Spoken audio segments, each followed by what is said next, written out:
Yeah. How do you feel about what happened to Chris Rock? I mean, a lot of people have opinions on this. What's your opinion as a comic, and what are your friends' opinions? I have kind of a mix of a couple that I've heard that I formed into my own. So, number one, a side that you'll probably hear is this kind of shows like how performers are treated compared to comedians. Like when you look at how Hollywood values its performers, actors are up here and comedians are still like the low tier. Yeah. Because there was no repercussions for this guy. There was no security to protect the comedian. Well, there actually are repercussions there now. are now. Yes. But if we were even in a general comedy club, Will Smith would have been kicked out like that. He like should have been, yeah. The level of security there was laughable. And I get that it was a room full of celebrities and there was probably screening before that.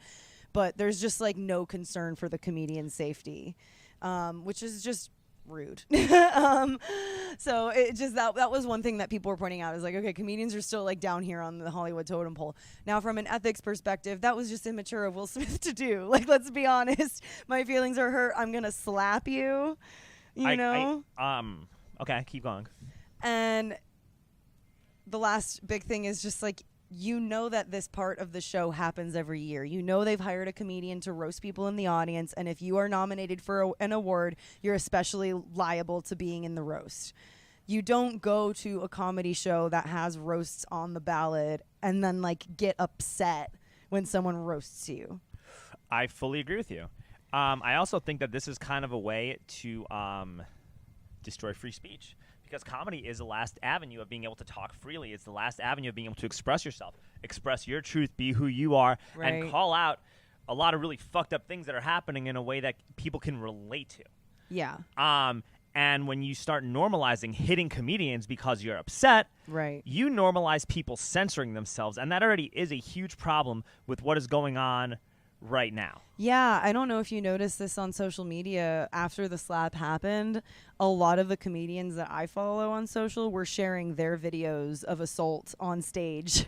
Like, it's actually insane how many of my friends had footage of them getting assaulted on stage, and a few of them wrote out the story if they didn't have the footage. Wow, yeah. So, yeah, that's also one of the points that I agree with as well, is like you basically just normalized it to attack a performer that you disagree with, which is not what you're signing up for in comedy. No, it's not. And it's also normalizes attacking anybody who says anything that you might be offended by. When people say like words are violence, I'm like, no, fuck you.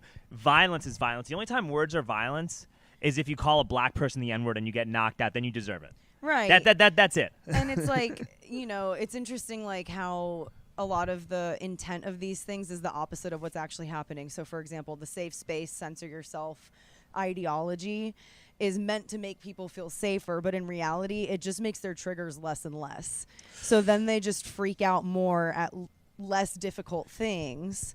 And so it's actually making the society like more unsafe. Way more unsafe.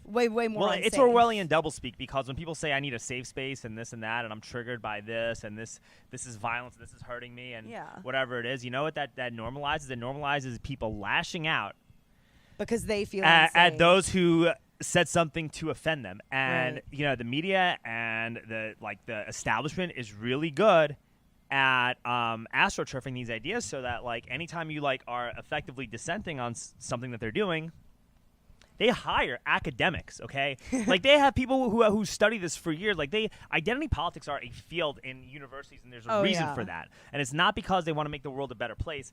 It's because it's being used as a weapon to astroturf establishment policies. So you think it's being used to just destroy the current way, like, the system is run entirely here? I'm asking that. I think that identity politics are used as a way to reinforce corporate establishment narratives. Got it. That's what I think.